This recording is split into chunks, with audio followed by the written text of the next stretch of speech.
Hi everyone, welcome back to our channel again. This is me Kate here and I'm back with new tutorial video.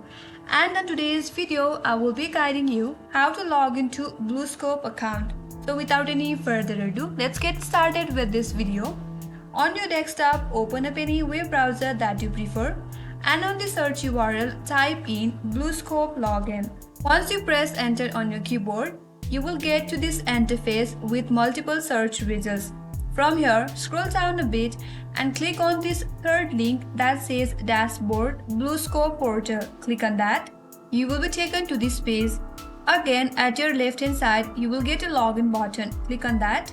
Now to log in, you have to enter your email address or your ID linked with your BlueScope account. If you need help to access your account, there is a link provided that says can't access your account. Click on that and that will help you out to find your account.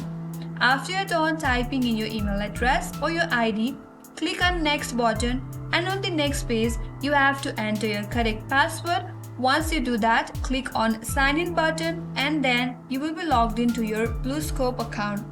And that's how you can log into your BlueScope account. I hope this video was helpful. If you are new to our channel, make sure to subscribe, like, comment and hit the bell icon for more upcoming tutorials. Thank you for watching till the end. I will see you on next video.